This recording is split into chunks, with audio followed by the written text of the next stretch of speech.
on Romeo and Juliet, we have two casts. We have the Montague cast and the Capulet cast. And the reason for that is because we need the two casts, because when one cast is performing, the other cast is rehearsing with the next new local cast. Therefore, we have one cast performing, one cast rehearsing, and then when that cast is rehearsing, the other cast is performing. And it's very different to our normal way of rehearsing, because normally we rehearse with three casts. Everybody learns two, sometimes three roles, and everybody is all together. So it's just one company. And it's actually, in some ways, it's been a bit easier, because it means we've only got two casts that we need to work with, and it means that one whole cast is watching while we're staging and setting something. So it's much easier for that cast to step into what we've just staged. And everybody gets a chance to develop and work on the new scenes that we're doing together. So this project has been very interesting because we have a very big choreographic creative team. So we've got Matthew and myself, and then we've got our young associate choreographer, Ariel Smith. We've also got two resident directors, Neil Westmoreland, Alan Vincent, and then we've got our rehearsal director, Paul Smethurst, who's primarily been working with the young casts with Ariel, but also has stepped up to teach material in our rehearsal process. Matthew always likes it when people offer their ideas. Because there's so many of us, it's quite a difficult thing to manage.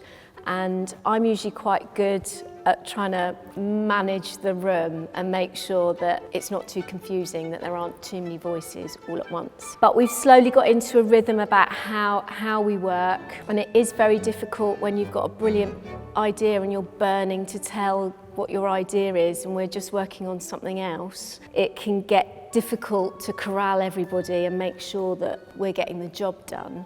And it is really different to other shows that we work on, because usually it is just Matt and myself with, you know, a rehearsal team. We've got into a bit of a flow about how we work, and I seem to be the main leader in the rehearsal room to make sure that Matt can facilitate what he needs to do, as well as me being aware of what the other people creatively need to do in the room. Ariel has been amazing in that she's been able to slot into the way Matt works and has managed to pitch herself brilliantly within our team. She gets on really well with Matt, she gets on really well with me, and we've managed to make that work. Because she's so confident and she's very clear about what she wants, she can then talk very easily with Matt and offer her ideas, which has been brilliant. I've been so involved in the searching for the young talent for the 6 young dancers that join each venue.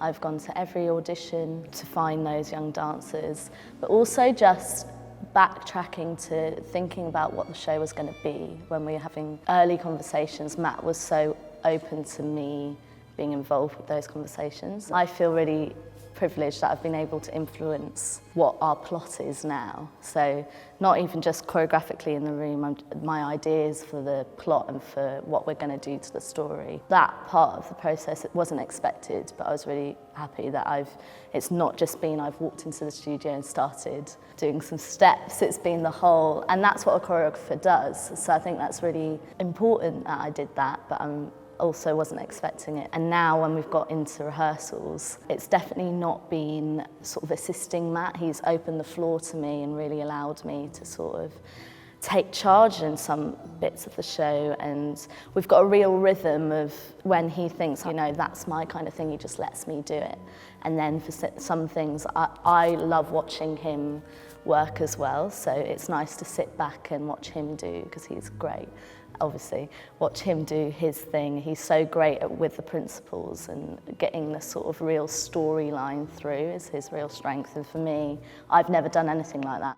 Yeah, I'd say this show is definitely different to other New Adventures productions, because the young people, so the young creatives, but also the young dancers that are in the show, I think it's amazing that this show about young people is being created by young people.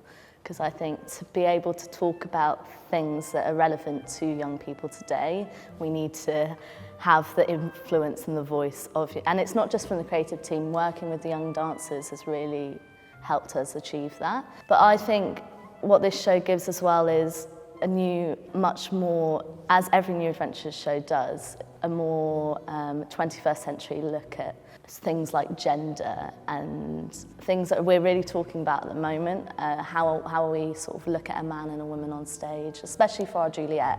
I think we're seeing the Juliet's role in she's a very different Juliet, so I think that's quite exciting. And people expecting Romeo and Juliet as they know it will not get that. And I presume people will expect that from me anyway, because that's what we've always done.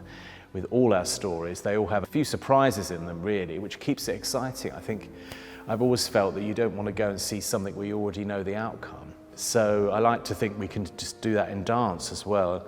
And you know, we're not using the Shakespeare words, so we're telling a Romeo and Juliet type story. A lot of the characters are still there, but sort of reimagined in different, the relationships are slightly different sometimes. People who know the story of Romeo and Juliet will see that there's a lot of parallels to it, but also there's a few twists and things that they may not expect to happen.